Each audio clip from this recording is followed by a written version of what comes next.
I think my talk in your program is called The Challenges We Face, Why We Need an Independent Jewish Canadian Movement, which is a fine title, but I'd like to change it to Israel, Whatever You Do, Don't Act Normal. I'm going to get to that, but I do want to start by addressing that question of why we do so urgently need an independent Jewish movement and voice in this country.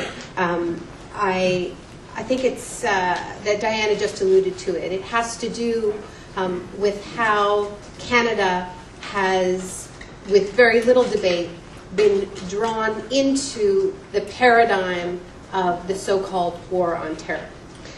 It's an extraordinarily dangerous paradigm, which essentially holds that the West is at war against the Arab and Muslim world, sometimes called Islamofascism. It's a war that isn't designed to end. It can't end because we are up against supposedly an enemy that doesn't have any coherent goals at all, but wants only to eliminate our freedom, our way of life, and seeks only our destruction. So a war like this cannot end. And for the first few years of this so-called war on terror, declared by the Bush administration, Canada did sit somewhat to the sidelines, although not quite as much to the sidelines as perhaps Jean Chrétien wanted us to think. But we did hold back. We did hold back, much to the chagrin of the Bush administration.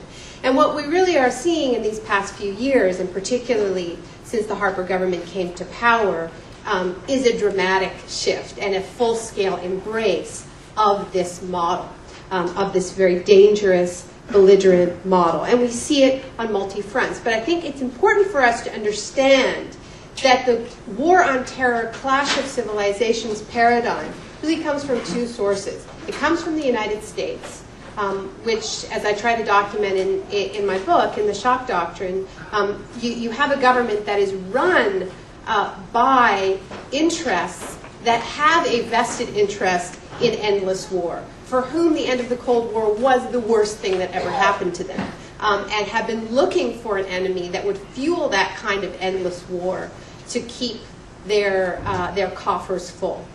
And this is what I mean by the disaster capitalism complex. That's who runs the Bush administration. And it is precisely the never-ending quality of the war on terror that makes it so attractive from a business perspective, that it simply can't end because you have this incoherent, belligerent enemy. But this paradigm also comes from Israel. And what we saw after September 11th was an immediate move by the Israeli government to cast 9/11 as part of the war that Israel had been fighting, and to recast a war over territory, a war against nationalist forces in Israel, as part of this global war against incoherent Islamic masses. And this was very clearly in Israel's interest to recast the concept, the conflict in this way. So Canada's signing on to this paradigm we can see on multiple levels. I think we can see it very clearly in Afghanistan, and this idea that we are there in a war without end, cast in by this government in classic clash of civilization terms. And as part of that, we see a creeping and dangerous normalization of torture coming from, in a country that just a few years ago prided itself as a human rights leader on the international stage.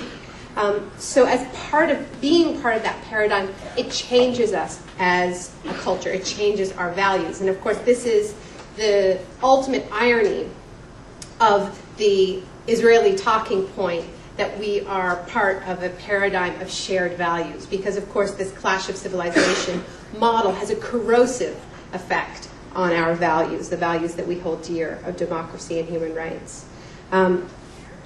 We also, I believe, see Canada's signing on to the war on terror model in our government's silent complicity on the ongoing horrors in Iraq, the presence of Canadian oil companies taking advantage of that carnage, And I think we also see it here at home with the Security and Prosperity Partnership and the creeping integration of our border and security apparatus with the United States. But most glaringly, we see it in the Harper government's blind support for an ever more belligerent Israeli state. Now, the key turning point was I believe, when the Harper government in March 2006 raced to make Canada the first of Israel's allies to punish the Palestinian people for daring to democratically elect Hamas. Emboldened, Israel went on the offensive, inflicting textbook collective punishment, which I won't go into in detail here, but it has been on the offensive ever since. Now, that was March 2006, and next up was Canada's wholesale support of Israel's attacks on Lebanon that same summer, August 2006. And here what we saw was a powerful convergence between Canada's Israel lobby, party politics, particularly Tory party politics, but also Liberal party politics, and the corporate media. And what that meant was that the Harper government's position, which was actually a very contentious position, was barely debated in the corporate media, and certainly not within the ASPR-controlled media, which in some markets holds a near monopoly control, certainly over print, virtually over TV, and really positioned itself as an unapologetic arm of the lobby. So you saw that convergence between the party and the media. And then we also saw Heather Reisman and Jerry Schwartz rewarding the Tories by leading an exodus from the Liberals to the Harper Tories, explicitly because of their stand on Israel's attack on Lebanon.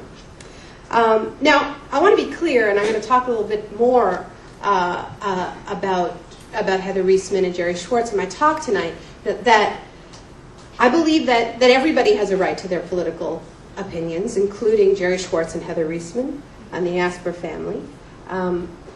But what we saw that summer was really about the dangers of corporate consolidation. And I think when many of us raised the alarm about media consolidation, about ownership of the alarming consolidation, the ownership of the book industry in this country, the fact that Chapters Indigo merged and control 80% of the book selling business in many parts of the country.